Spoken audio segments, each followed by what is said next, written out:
Welcome back. So we'll move on to the long run cost theory. Long run cost theory. In the long run, all factors of production are variable. That means you can change all factors of production. If you want to increase your capital, you can increase it. In the long run,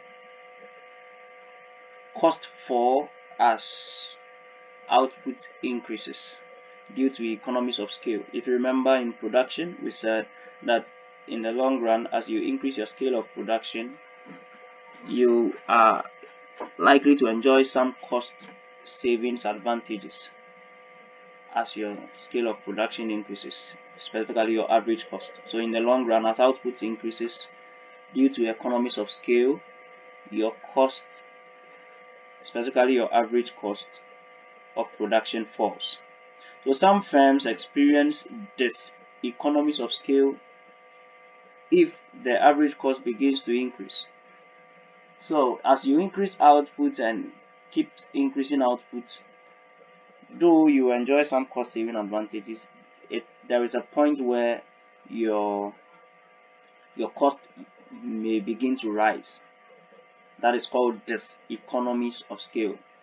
So this fall and rise derives a U-shaped average cost curve in the long run, which is denoted as LAC, that is the long run average cost curve. The minimum point of the curve is said to be the optimum output in the long run. We'll look at the curve and you understand. Okay, so let's just look at this curve.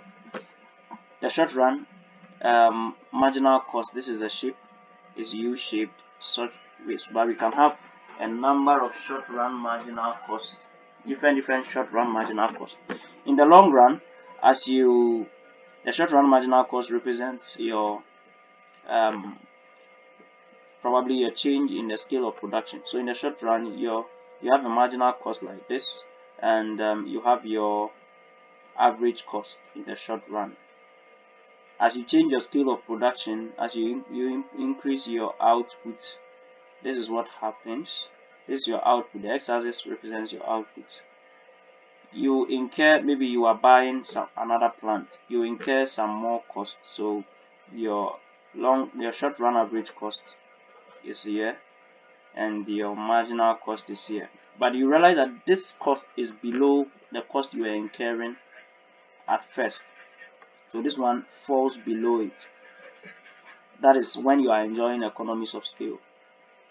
But if you don't pause at a point and you keep increasing output, there will be a point where your cost will start rising, and that is this economies of scale. Right. So in the long run, for the long run average cost curve, we just look at the minimum of the short run average cost. We combine all of them and we draw a curve to touch all the minimums. That is the long run average cost curve. So the long run average cost curve is as well U-shaped like the short run average cost curve, but it is a curve that touches the short run average cost curves at their minimums. Okay, so in the long run, all factors are variable and the average cost may fall or increase. In the long run, all factors are variable and the average cost may fall or increase. In figure 2, this figure, we realize that the long run average cost is the envelope of all the short run average cost curves because it contains them all. And at point E, at point E, the short run average cost curve, the SAC1 and the short run marginal cost 1 intersect each other. At this point, they intersect each other.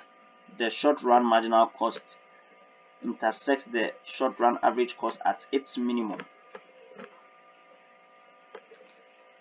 In case the organization increases its output from M to M1, what happens is that their cost will reduce from C, right? At this point it was here. If they increase their their production to this point, we will see their cost reducing from C even down here. Yeah.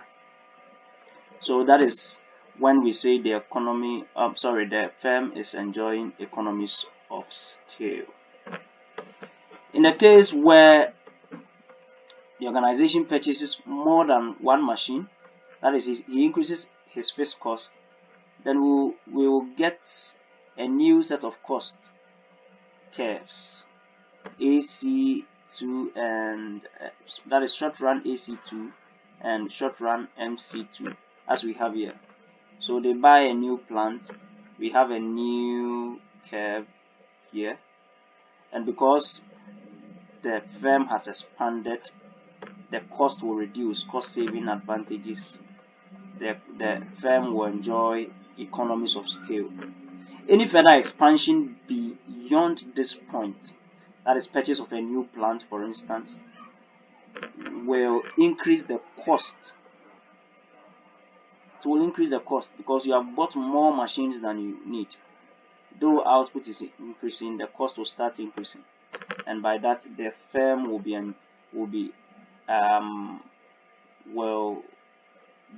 incurring a higher cost called diseconomies of scale. I believe it's clear. So in the long run, we have a long run average cost curve that envelopes all the short run average cost curves. So this is a typical example. The falling part is economies of scale. If it gets to a constant point, it is called constant returns to scale, and the rising part of the cost is called diseconomies of scale, and all these happen in the long run. So tell me, where is it best for a firm to produce? It is at this point. This is the maximum this is a point where you can make your maximum profit because you have minimized your average cost. That is a long run phenomena of the total cost, average cost, marginal cost. And note that the first curve we drew, we only use the point where the marginal cost intersects the average of the minimum of the average cost. That is how come we are able to draw this long run average cost curve. It can also be shown this way. It's the same as we did. It is always good to end here.